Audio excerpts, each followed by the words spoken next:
नमस्कार दोस्तों, स्वागत है आपका हमारे नए हॉरर पॉडकास्ट में। आज का एपिसोड शालिनी जी की डरावनी कहानी पर आधारित है, जिसे आप उन्हीं की नज़र से सुनेंगे। अगर आप चैनल पर नए हैं तो सब्सक्राइब करें और हाई पॉइंट देकर सपोर्ट ज़रूर दिखाएं। और अगर आप चाहते हैं कि आपका नाम वीडियो में लिया जाए, तो कमेंट में अपना नाम और शहर लिखें। अब बिना देर किए चलिए कहानी शुरू करते हैं। दोस्तों, ये कहानी अब शालिनी की है, जो बहुत पहले हमारे नए शहर सूर्यनगर के एक मोहल्ले में रहती थी। देखने में वह ज्यादा सुंदर नहीं थी और पढ़ाई में भी बस जैसे तैसे पास हो जाया करती थी, लेकिन उसे शुरू से ही काले जादू में गहरी रुचि थी और वह अखबारों व पुरानी मैगजीन से टोटकों के बारे में पढ़कर घर पर छोटे मोटे प्रयोग करती रहती थी।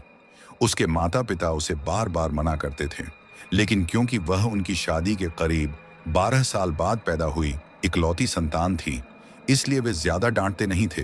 शालिनी की उम्र 27 साल हो चुकी थी, मगर उसकी शादी नहीं हुई थी, क्योंकि आसपास के लोग रिश्ते आते ही उसके काले जादू की बातें फैलाकर सब बिगाड़ देते थे। पहले उसे इससे फर्क नहीं पड़ता था, लेकिन जब उसने अपनी सहेलियों को अपने पतियों के साथ खुशहाल जिंदगी जीते देखा, तो उसके मन में भी चाह जागी कि उसे भी कोई प्यार करने वाला जीवन साथी मिले। अब जब भी कोई रिश्ता आता, वह पूरी कोशिश करती कि सब ठीक रहे, मगर हर बार बात बिगड़ जाती।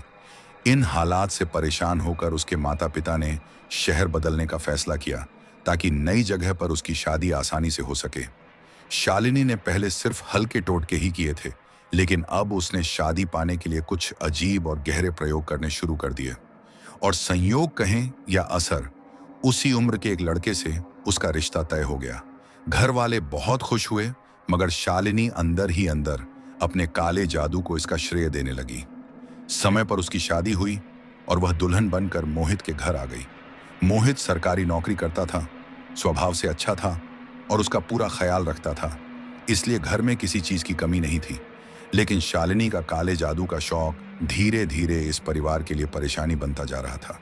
मोहित की एक बड़ी बहन थी साक्षी, जो विधवा थी और परिवार उसकी दूसरी शादी करवाना चाहता था, मगर साक्षी इसके लिए तैयार नहीं थी, क्योंकि उसकी लव मैरिज हुई थी और शादी के कुछ समय बाद ही उसके पति की मौत हो गई थी। इसी वजह से समाज के कई लोग उसे पसंद नहीं करते थे। एक रात शालिनी ने मोहित से कहा कि वह जानती है कि वह इन बातों में विश्वास नहीं करता, लेकिन अगर वह एक बार उसकी बात मान ले तो दीदी की शादी हो सकती है। मोहित अपनी बहन की हालत देखकर दुखी था, इसलिए उसने साफ कहा कि अगर किसी भी तरीके से उसकी बहन का घर बच सकता है तो वह तैयार है। तब शालिनी ने उसे समझाया कि अगर वह साक्षी पर वशीकरण करके उसे शादी के लिए तैयार कर दे और साथ ही किसी अच्छे लड़के को भी टोटकों से मना लिया जाए, तो यह काम हो सकता है। यह सुनकर मोहित हंस पड़ा और बोला कि ऐसा कुछ नहीं होता। तब शालिनी ने कहा कि आपको दीदी की शादी अच्छे लड़के से करवानी है, इसलिए यह सब मुझ पर छोड़ दीजिए और आप बस शादी की तैयारियां कीजिए। मोहित को लगा कि शालिनी मजाक कर रही है, इसलिए उसने ज्यादा कुछ नहीं कहा, लेकिन यही बात शालिनी को यहां भी अपने काले जादू के शौक को आगे बढ़ाने का मौका दे गई। अगले दिन जब वह रसोई में खाना बना रही थी, तब एक किताब पढ़ते हुए अजीब अजीब मंत्र बुदबुदा रही थी और उन्हीं मंत्रों को दोहराते हुए गैस पर चढ़े बर्तन को चला रही थी कि तभी अचानक साक्षी वहां आ गई और बोली, भाभी मैं आपकी मदद कर देती हूँ। ये सुनकर शालिनी तुरंत बोली, अरे नहीं दीदी, आप माँ पिताजी के पास बैठिए, तब तक मैं आप सबके लिए खाना ले आती हूँ। यह सुनकर साक्षी वहां से चली गई और बाकी काम देखने लगी, जबकि शालिनी फिर से अपने काम में जुट गई। थोड़ी देर बाद मोहित वहां आया और बोला कि आज मुझे जल्दी निकलना है, इसलिए नाश्ता बाहर ही कर लूंगा, तुम लोग खा लेना। इतना कहकर वह चला गया। इसके बाद शालिनी ने अपने काले जादू से तैयार किया हुआ खाना अपने सास ससुर और ननंद को खिलाया, और जैसे ही उन्होंने एक निवाला खाया, वे तीनों किसी जानवर की तरह टूट पड़कर खाने लगे। ये देखकर शालिनी की आंखों में अजीब चमक आ गई। उसी दिन शाम को जब मोहित घर लौटा, तो उसने देखा कि शालिनी को छोड़कर बाकी सब गहरी नींद में सो रहे थे। तब शालिनी ने उससे कहा कि मैंने आपको पहले ही कहा था ना कि मैं काले जादू से आपकी बहन को अपने वश में कर लूंगी। देखिए, मैंने कर दिखाया और सिर्फ आपकी बहन ही नहीं, बल्कि आपके माता पिता को भी अपने काबू में कर लिया है। यह सुनकर मोहित चौंक गया। पहले तो उसे विश्वास नहीं हुआ, लेकिन जब शालिनी ने उन तीनों से अपनी मर्जी के मुताबिक काम करवा कर दिखाया, तो उसे यकीन हो गया। मगर साथ ही उसे डर भी लगने लगा। इसलिए उसने शालिनी से सब कुछ सामान्य करने को कहा। तब शालिनी ने समझाया कि यह सब उसने सिर्फ साक्षी की शादी के लिए किया है, और जैसे ही उसकी शादी हो जाएगी वह सब कुछ पहले जैसा कर देगी। मोहित भी अपनी बहन की शादी चाहता था, इसलिए उसने मजबूरी में इसके लिए हाँ कर दी। कुछ समय बाद मोहित को साक्षी के लिए सचिन नाम का लड़का पसंद आया और उसने उसके घर वालों से शादी की बात की। साथ ही साफ साफ यह भी बता दिया कि साक्षी विधवा है। लड़के वाले मान तो गए, लेकिन उन्होंने शादी के लिए भारी दहेज की मांग रख दी। अपनी बहन का घर बसाने के लिए मोहित ने बिना ज्यादा सोचे बैंक से लोन ले लिया और दहेज देने को तैयार हो गया। क्योंकि साक्षी पहले से ही शालिनी के वश में थी, इसलिए उसने कोई विरोध नहीं किया और उसकी शादी सचिन से हो गई। शादी के बाद मोहित बेहद खुश था और वहीं शालिनी को अपने काले जादू पर और भी ज्यादा गर्व होने लगा। इसी बीच उसके मन में यह ख्याल आया कि अगर वह बिना गुरु के इतना कर सकती है तो किसी बड़े तांत्रिक से सीखकर वह कितनी ताकतवर बन सकती है। यही सोचकर उसने मोहित से इस बारे में बात की। मोहित, जो पहले से बहन की शादी से खुश था, यह सोचने लगा कि अगर यह विद्या और बढ़ गई तो उनके काम और भी आसान हो जाएंगे।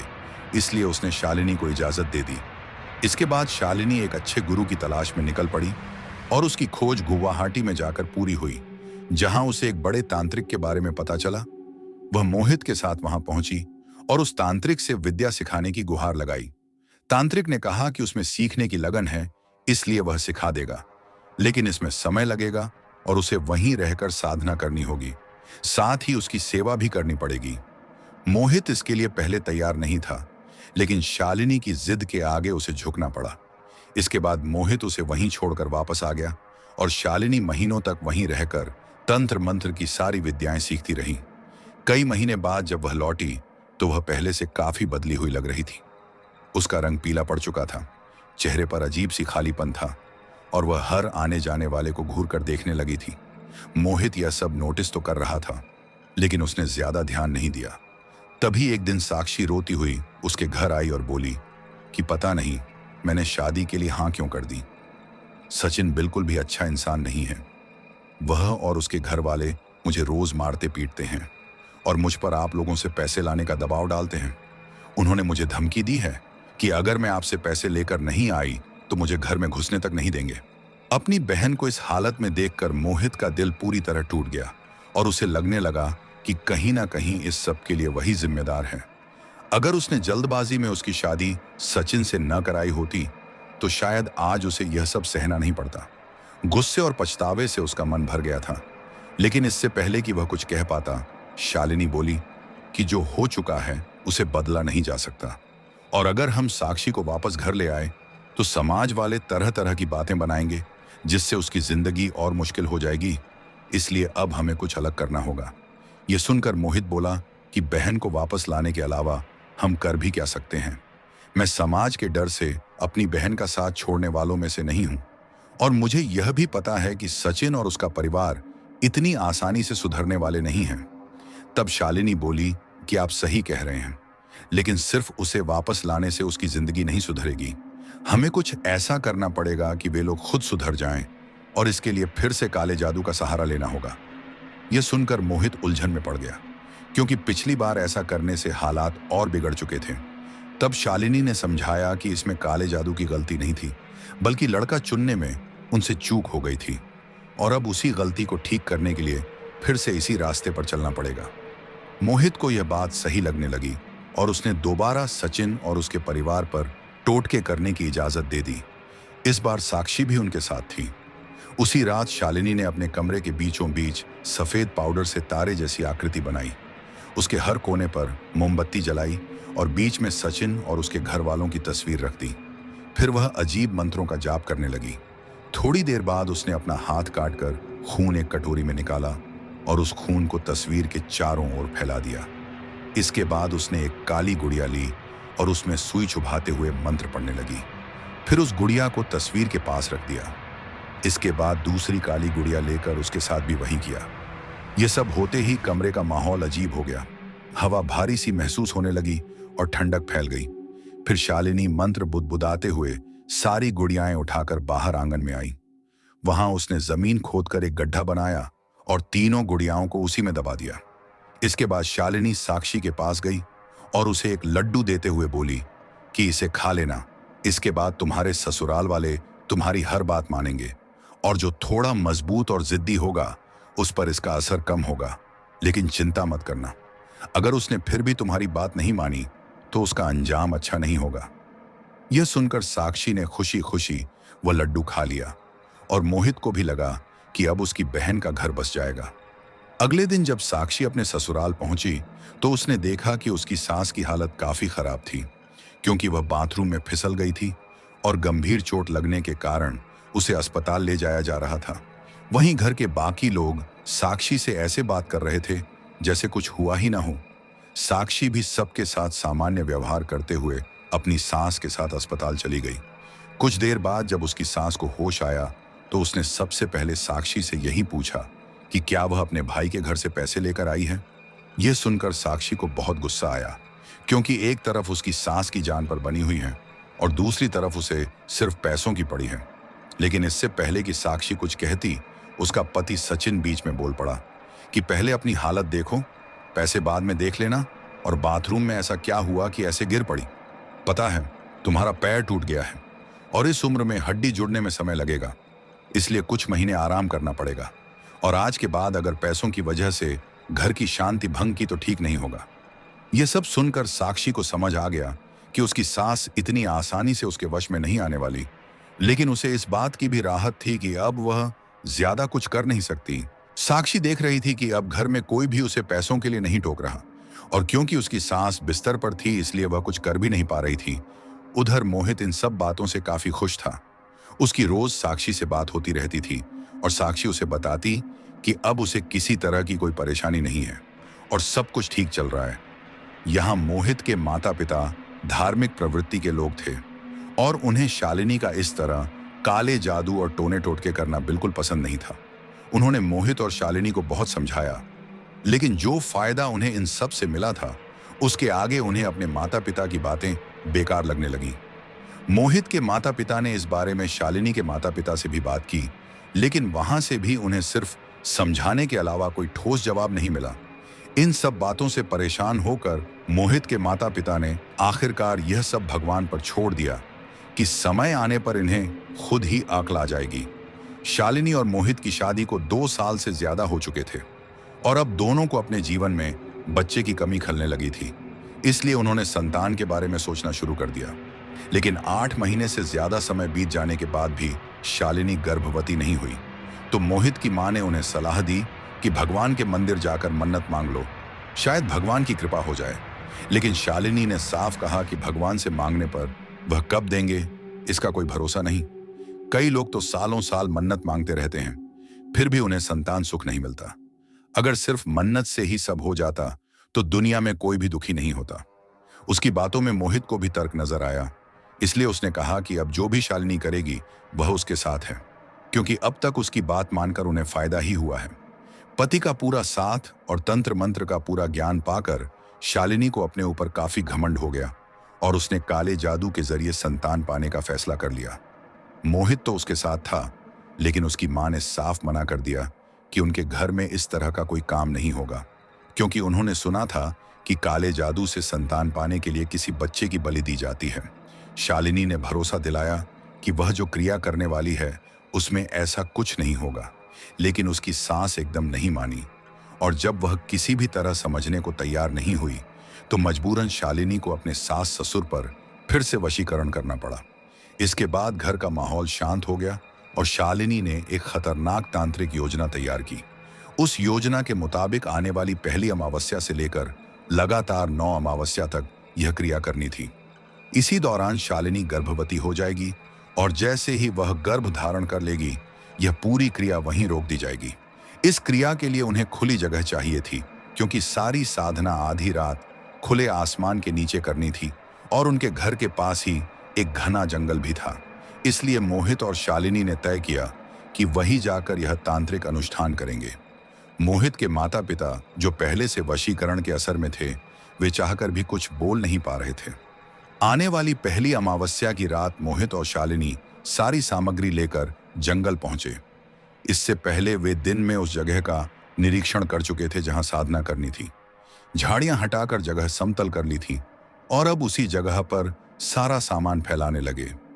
अब तक शालिनी जो कुछ भी कर चुकी थी, उसके नतीजे मोहित ने अपनी आंखों से देखे थे। उसकी बहन अब ससुराल में खुश थी, इसलिए उसे शालिनी पर पूरा भरोसा था। सारा सामान रखने के बाद उन्होंने जमीन में एक कुंड बनाकर उसमें आग जलाई और अजीब अजीब मंत्रों का जाप शुरू किया। कुछ देर बाद शालिनी ने मोहित की तर्जनी उंगली काटकर उसका ताजा खून उस कुंड में डाला, फिर अपनी उंगली काटकर अपना खून भी उसी में मिला दिया। इसके बाद दोनों पति पत्नी मंत्र पढ़ते हुए उस कुंड के चारों ओर घूमने और अजीब तरीके से नाचने लगे। इस तांत्रिक क्रिया में देसी घी, बिल्ली की पूंछ, लाल कपड़ा, मुर्गा और न जाने क्या क्या उस कुंड में डाला गया। यह साधना लगभग सुबह 3-4 बजे तक चली और फिर दोनों थक कर घर लौट आए। अगली अमावस्या पर उन्होंने दोबारा यही सब किया और आखिरकार चौथी अमावस्या के समय शालिनी के पांव भारी हो गए। यह सुनते ही मोहित खुशी से झूम उठा, क्योंकि अब वह पिता बनने वाला था और यह उसकी जिंदगी की सबसे बड़ी खुशी थी। लेकिन अब भी कई सावधानियां जरूरी थीं, क्योंकि यह बच्चा काले जादू की साधना से आया था। इसलिए शालिनी को खास ध्यान रखना था। उसे सूरज की रोशनी से दूर रखना, सात्विक चीजों से अलग रखना जरूरी बताया गया था। वैसे तो इसी समय मोहित को समझ जाना चाहिए था कि कुछ तो गड़बड़ है, लेकिन खुशी में वह यह सब नजरअंदाज करता चला गया। अब तक सब कुछ उसके हिसाब से ही हो रहा था, इसलिए मोहित को लगने लगा कि आगे भी सब वैसा ही होगा जैसा शालिनी चाहती है। इसी बीच शालिनी घर के एक कमरे में ही सीमित रहने लगी। सारे दरवाजों और खिड़कियों पर मोटे पर्दे डाले गए थे और वह उसी कमरे में बैठकर अपनी शक्तियां बढ़ाने के बारे में सोचती रहती थी। मोहित रोज शाम को ऑफिस से आने के बाद रात में उसे थोड़ी देर बाहर घुमा लाता, ताकि उसे ताजी हवा मिल सके, और उसके खाने पीने का भी पूरा ध्यान रखता था। घर के बाकी काम उसकी सास संभाल रही थी और जब शालिनी को छठा महीना लगा तो साक्षी भी अपने ससुराल से आकर वहीं रहने लगी। शालिनी मां बनने वाली थी, लेकिन उसके मन में एक अजीब सा डर बैठा हुआ था, जिसे वह किसी से साझा नहीं कर पा रही थी। साक्षी ज्यादातर समय उसके साथ रहती थी और धीरे धीरे उसने महसूस किया कि शालिनी कुछ छुपा रही है। इस बारे में साक्षी ने मोहित से बात की तो मोहित ने कहा कि शायद पहली बार मां बनने की वजह से वह घबराई हुई है। वक्त के साथ सब ठीक हो जाएगा। लेकिन साक्षी ने समझाया कि यह साधारण डर नहीं है, बल्कि उसके चेहरे से ही लगता है कि वह किसी बड़े राज को छुपा रही है और उसे उससे खुलकर बात करनी चाहिए। तब मोहित ने शालिनी से पूछा। पहले तो वह कुछ भी बताने को तैयार नहीं हुई, लेकिन थोड़ी देर बाद टूट गई और जो उसने बताया उसे सुनकर मोहित के पैरों तले जमीन खिसक गई। शालिनी ने कहा कि यह संतान काले जादू से पैदा हुई है, इसलिए यह कहना मुश्किल है कि यह बच्चा कैसा होगा। वह इंसान भी हो सकता है और शैतान का अंश भी, दोनों के बराबर चांस हैं। यह सुनकर मोहित की सारी खुशी पल भर में खत्म हो गई और वह समझ नहीं पा रहा था कि अब क्या किया जाए। शालिनी ने यह सच तब बताया जब अब कुछ भी बदलना मुमकिन नहीं था। तभी साक्षी ने उससे पूछा कि क्या बात है, तो मोहित ने उसे भी सब सच बता दिया। यह सुनकर साक्षी डर तो गई, लेकिन थोड़ी देर सोचकर बोली कि डरने से कुछ नहीं होगा। अगर बच्चा इंसानी हुआ तो हम उसे रख लेंगे और अगर शैतानी निकला तो उसी वक्त खत्म कर देंगे। मोहित को भी यह बात ठीक लगी और अब तीनों बच्चे के जन्म का इंतजार करने लगे। कुछ महीनों बाद देर रात अचानक शालिनी को तेज प्रसव पीड़ा शुरू हो गई और क्योंकि पहले से ही सब तय कर चुके थे कि अगर बच्चा शैतानी हुआ तो उसे खत्म कर देंगे, इसलिए तीनों घबराए हुए थे, लेकिन अपने फैसले पर टिके रहे।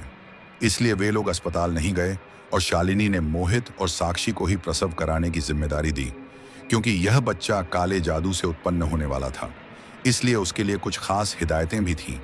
साक्षी ने शालिनी और अपनी मां के बताए अनुसार उसका प्रसव कराया और कुछ समय बाद शालिनी ने एक सुंदर और पूरी तरह स्वस्थ लड़के को जन्म दिया। बच्चे को देखकर सब हैरान रह गए, क्योंकि वह बिल्कुल सामान्य लग रहा था।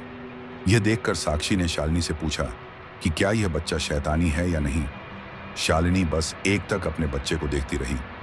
उसने प्यार से उसे गोद में उठाया और उसके माथे को चूम लिया। उस वक्त उसके अंदर मां की ममता पूरी तरह जाग चुकी थी। 9 महीने तक जिस बच्चे को उसने अपने गर्भ में रखा था, उसे वह अपने हाथों से खत्म नहीं करना चाहती थी, जबकि सच यह था कि बच्चा शैतानी था और उसके अंदर शैतान का अंश था, जिसे समय रहते खत्म करना जरूरी था।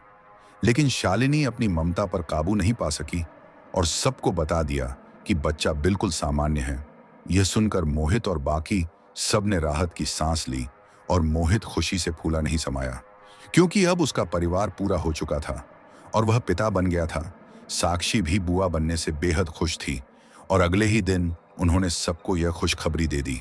शालिनी के माता पिता भी आए और बच्चे को गोद में लेकर खेलने लगे। बच्चा अपनी नानी के पास ही था कि अचानक उसकी नानी को कुछ अजीब सा महसूस हुआ। वह गौर से बच्चे को देखने लगी। तभी अचानक बच्चे के चेहरे पर एक डरावनी और वहशी मुस्कान आ गई। यह देखकर वह अंदर ही अंदर घबरा गई, लेकिन कुछ बोली नहीं, क्योंकि उसे पता था कि कोई उसकी बात पर यकीन नहीं करेगा। बच्चे की उस हरकत से उसका मन खराब हो गया और उसने जल्दी से बच्चे को गोद से उतार दिया और बाहर जाकर दूसरे कामों में लग गई। इसी बीच शालिनी के पिता ने बच्चे को उठा लिया और उसके साथ खेलने लगे। खेलते खेलते वह अपने हाथ बच्चे के मुंह के बिल्कुल पास ले गए। इससे पहले कि वह कुछ समझ पाते, बच्चे ने अचानक अपना मुंह खोला और उनकी उंगली को काटने लगा, जबकि आमतौर पर इतने छोटे बच्चे के मुंह में दांत भी नहीं होते। फिर भी शालिनी के पिता को साफ महसूस हो रहा था कि बच्चा उनका हाथ काट रहा है। उन्होंने तुरंत अपना हाथ उसके मुंह से बाहर निकाला तो देखा कि वहां एक गहरा घाव बन चुका था। यह देखकर वह घबराते हुए शालिनी से बोले कि यह बच्चा सच में बहुत अजीब है। अभी तो यह ठीक से बड़ा भी नहीं हुआ और इसके मुंह में अभी से दांत निकल आए हैं। यह सुनकर शालिनी बोली कि आपको कोई गलत फहमी हुई होगी, इसके मुंह में कोई दांत नहीं है। यह कहकर उसने बच्चे का मुंह खोलकर अपने पिता को दिखाया। अब उसके पिता कभी बच्चे के मुंह के अंदर देखते, जहां एक भी दांत नहीं था, और कभी अपने हाथ की तरफ, जहां अब भी ताजा घाव बना हुआ था। उन्हें समझ नहीं आ रहा था कि आखिर यह सब कैसे हुआ, लेकिन वह ज्यादा कुछ बोले बिना वहां से बाहर चले गए। उधर शालिनी के चेहरे पर डर साफ नजर आने लगा। उसने बच्चे की तरफ देखते हुए कहा कि फिलहाल ऐसी कोई हरकत मत करना जिससे सबको तुम पर शक हो। तुम्हें खून चाहिए ना, मैं तुम्हारे लिए लेकर आऊंगी। उसी दिन शालिनी के माता पिता वहां से निकल गए। रास्ते में उसकी मां ने सारी बातें उसके पिता को बता दी और पिता ने भी उंगली कटने वाली बात साझा की। यह सुनकर दोनों को यकीन हो गया कि यह कोई इत्तेफाक नहीं है, बल्कि बच्चा सच में कुछ गड़बड़ है। मां को लगने लगा कि अगर समय रहते कुछ नहीं किया गया तो यह बच्चा सबके लिए खतरा बन सकता है। इसीलिए उसने मन ही मन कुछ करने का फैसला कर लिया। उधर शालिनी अपने नवजात बच्चे के लिए खून तलाश रही थी, लेकिन कमजोरी की वजह से वह बाहर नहीं जा सकती थी। इसलिए उसने घर में ही कुछ करने की योजना बनाई। थोड़ी देर बाद साक्षी कमरे में आई और उसके पास बैठ गई।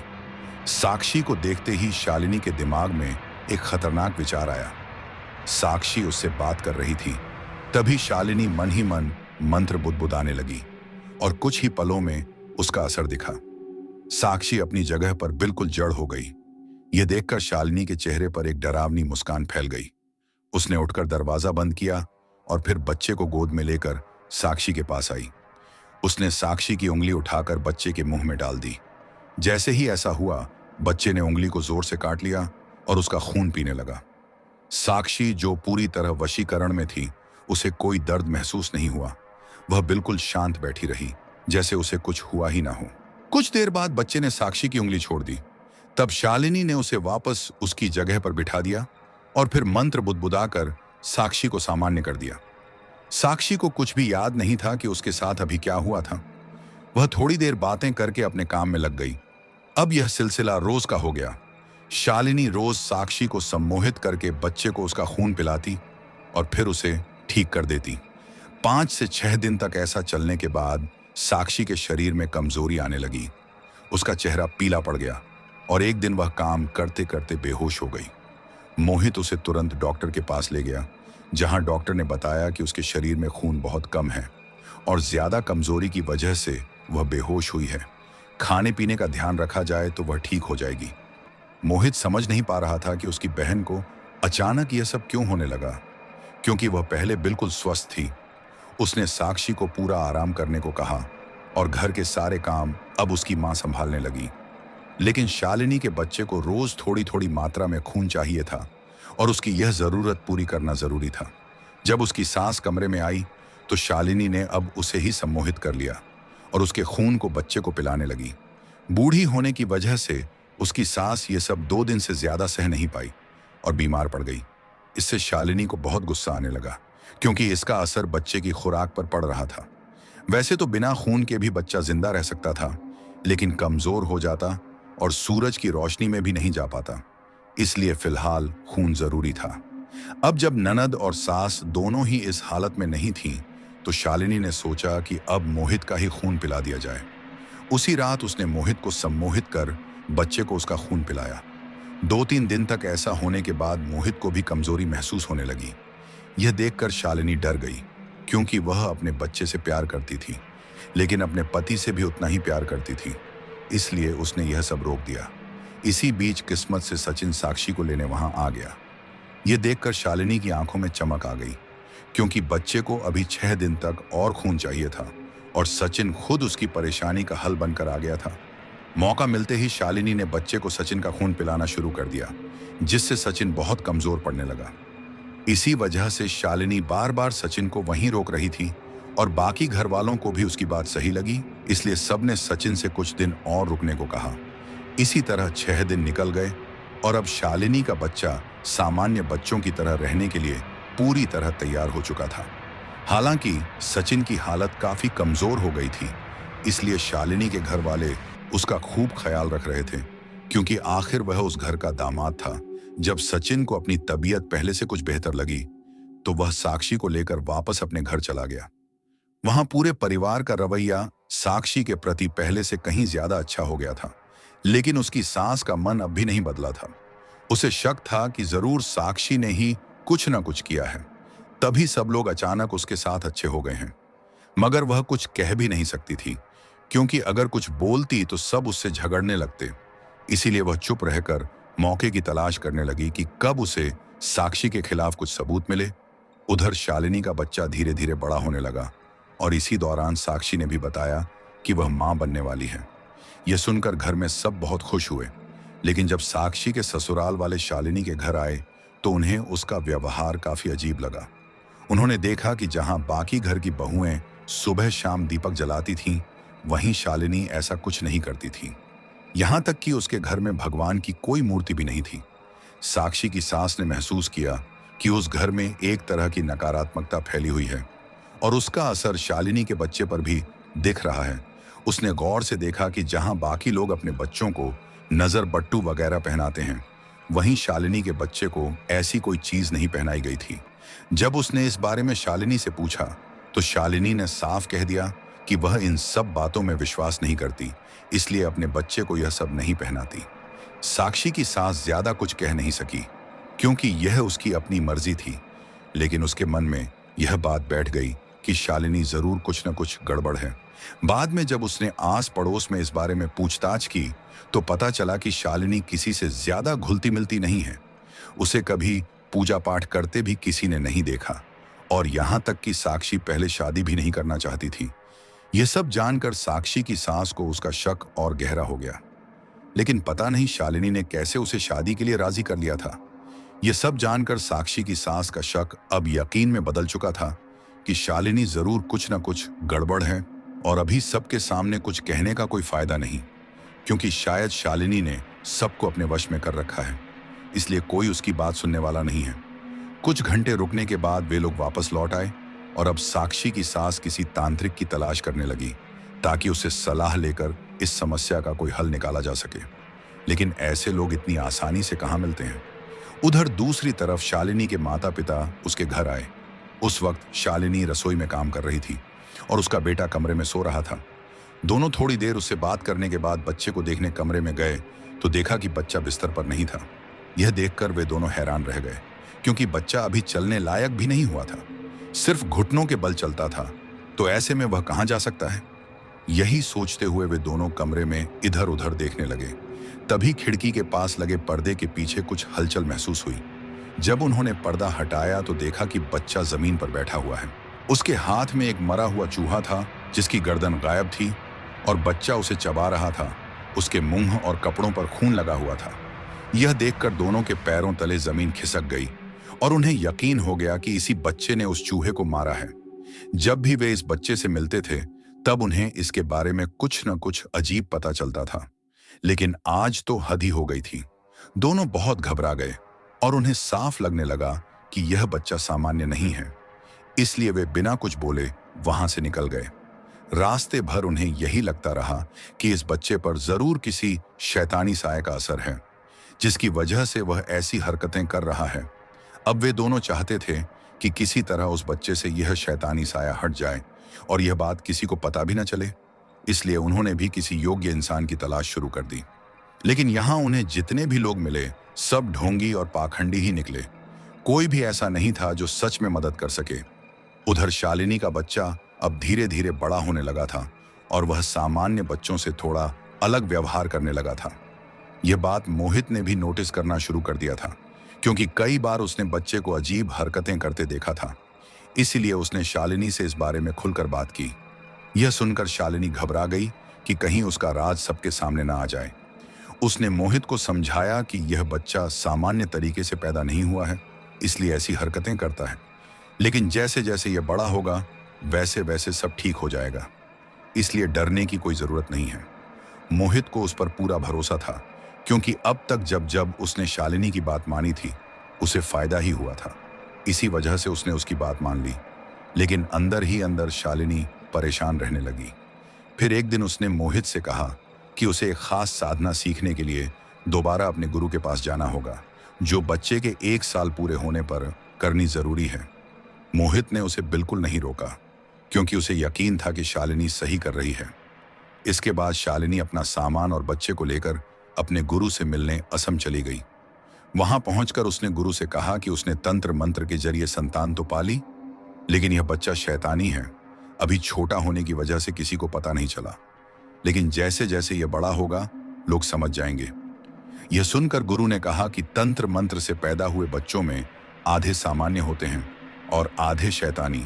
ऐसे में जैसे ही सच्चाई पता चले, उस शैतानी शक्ति का वध करना जरूरी होता है। इसलिए तुम्हें इसे खत्म कर देना चाहिए। यह सुनकर शालिनी रोते हुए बोली कि वह ऐसा नहीं कर सकती, क्योंकि यह उसकी अपनी औलाद है। चाहे जैसा भी हो, वह इसे मार नहीं सकती। उसने गुरु से कोई ऐसा उपाय बताने की गुहार लगाई जिससे बच्चा सामान्य बन जाए। तब गुरु बोला कि उपाय तो है, लेकिन वह बेहद कठिन और खतरनाक है। उस क्रिया में 9 मासूम लोगों की जान जाएगी और एक बार शुरू करने के बाद 9 लोगों की बलि देना जरूरी होगा, वरना बच्चा खुद मर जाएगा।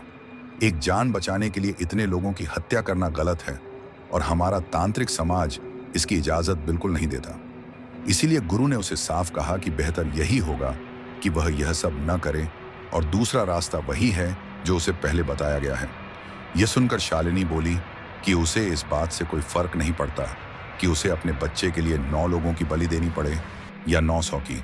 उसे बस अपने बच्चे को बचाना है। तब गुरु ने कहा कि ठीक है, जैसा तुम्हें सही लगे, लेकिन याद रखना हर महीने एक बलि देनी ही होगी। तभी तुम्हारा बच्चा धीरे धीरे सामान्य होगा।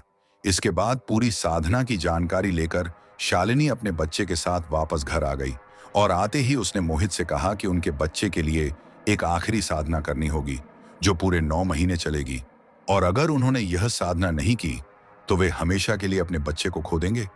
यह सुनकर मोहित बहुत घबरा गया और उसने पूछा कि कौन सी साधना करनी है। वह हर हाल में उसका साथ देगा, लेकिन अब बात सिर्फ तंत्र मंत्र की नहीं बल्कि 9 लोगों की जान लेने की थी। इसलिए शालिनी जानती थी कि मोहित शायद इसका साथ न दे पाए। इसी वजह से उसने कहा कि उसे माफ कर दे, क्योंकि उसने उससे बहुत कुछ छुपाया है। लेकिन अब वह सब सच बताने वाली है। उसने कहा कि जब उन्होंने वह पहली साधना की थी तब वे दोनों अकेले नहीं थे, बल्कि उनके पूरे खानदान की ऊर्जा उस साधना में लगी थी। और अब क्योंकि उन्हें सामान्य बच्चा मिल गया है तो शैतानी शक्ति को यह हार पसंद नहीं आई है और वह गुस्से में है। इसलिए अब उन्हें किसी भी तरह उस शैतान को खुश करना होगा ताकि वह उनके परिवार को छोड़ दे। अगर ऐसा नहीं किया गया तो वह पूरे परिवार को खत्म कर देगा। फिर उसने समझाया कि जो शक्ति पूरे खानदान को मिटा सकती है उसे खुश करना आसान नहीं होगा, लेकिन एक ही तरीका है कि आने वाले 9 महीनों तक हर महीने एक इंसान की बलि दी जाए। जब विधि पूर्वक 9 बलियां पूरी हो जाएंगी तब वह शैतान परिवार को छोड़ देगा। शालिनी ने यह भी कहा कि मोहित को किसी को बहलाकर लाने की जरूरत नहीं होगी, बल्कि बस जिस इंसान की बलि देनी है उसका कोई कपड़ा या निजी चीज उसे लाकर देनी होगी और फिर वह विधि पूर्वक पूजा करके उस इंसान की जान शैतान को सौंप देगी और शैतान खुद उसकी जान ले लेगा। यह सुनकर मोहित को इतना गुस्सा आया कि उसने शालिनी को थप्पड़ मार दिया और चिल्लाकर बोला कि आज तुमने मेरा भरोसा तोड़ दिया। मैंने सोचा था कि अगर इन सब से किसी को नुकसान नहीं होगा तो करने में कोई बुराई नहीं है, लेकिन यहां तो एक दो नहीं बल्कि 9-9 जाने जाएंगी और इन सब का जिम्मेदार हमारा अपना बेटा होगा। मुझे ऐसा बच्चा नहीं चाहिए। अगर किसी तरह इसे वापस भेजकर सब सामान्य किया जा सकता है तो कर दो। इस पर शालिनी ने सिर हिलाकर साफ मना कर दिया। यह सुनते ही मोहित घबरा गया, क्योंकि अब उसे समझ आ रहा था कि उसे न चाहते हुए भी किसी की जान लेनी पड़ेगी। तभी शालिनी ने बताया कि अगले ही दिन बलि देनी होगी, क्योंकि अमावस्या है। मोहित सोच में पड़ गया कि इतनी जल्दी वह किससे ढूंढे। तभी शालिनी बोली कि साक्षी की सास काफी उम्र दराज और अक्सर बीमार रहती है। अगर उसे कुछ हो गया तो किसी को शक भी नहीं होगा।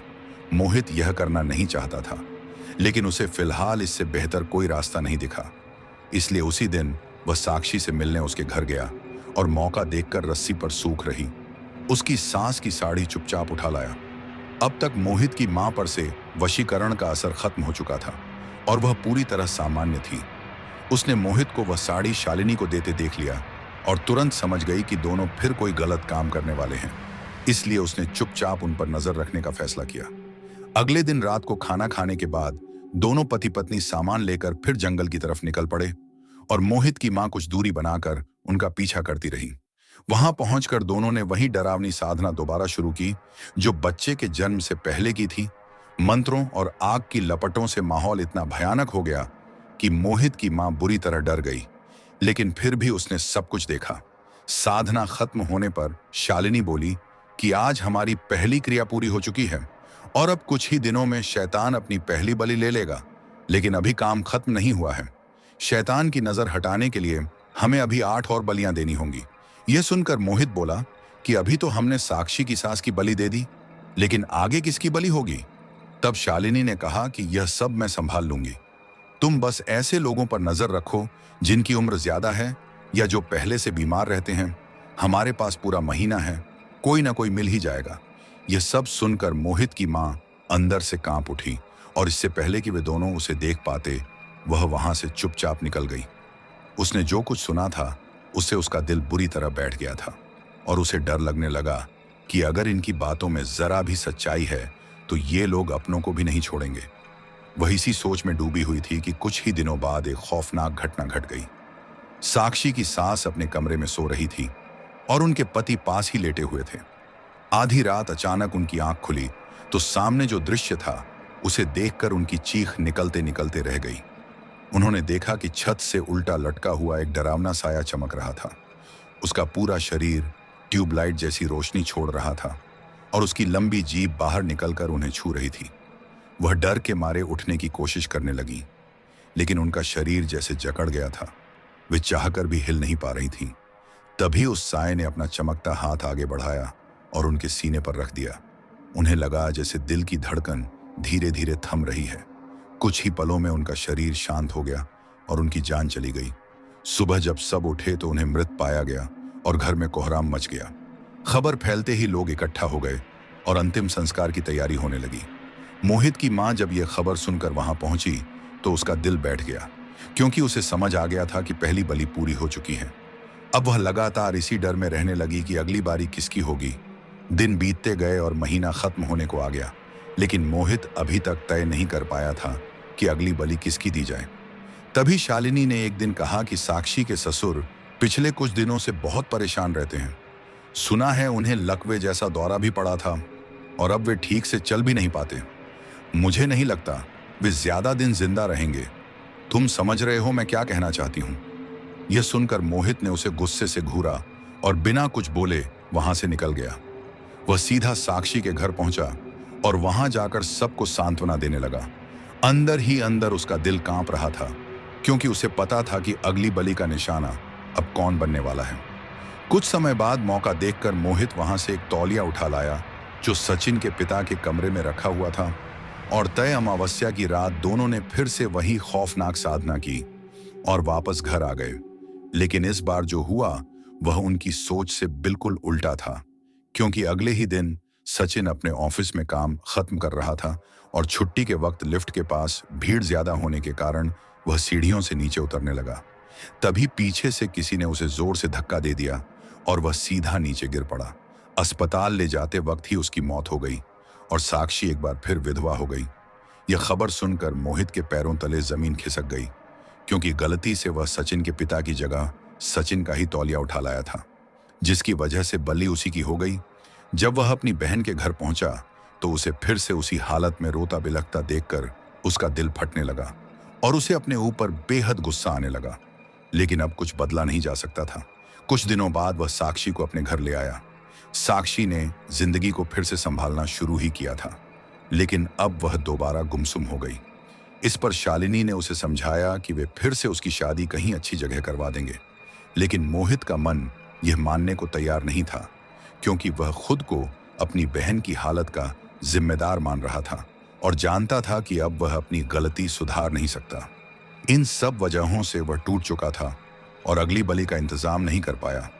तब शालिनी ने उससे कहा कि पहले तुमने साक्षी के पति की बलि देकर गलती की, और अब अगर अगली बलि नहीं दी तो साक्षी और उसके होने वाले बच्चे की जान चली जाएगी।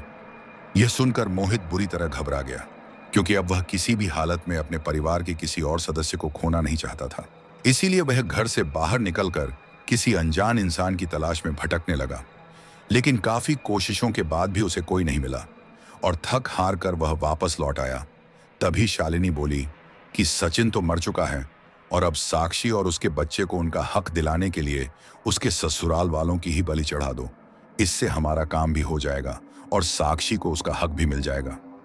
यह सुनकर मोहित को इतना गुस्सा आया कि वह चिल्लाया कि तुम्हारे लिए यह सब कहना बहुत आसान है, क्योंकि अभी तक तुम वह दर्द नहीं झेल रही हो जो मैं और मेरा परिवार झेल रहा है। जिस दिन तुम यह सब सहोगी तब तुम्हें पता चलेगा।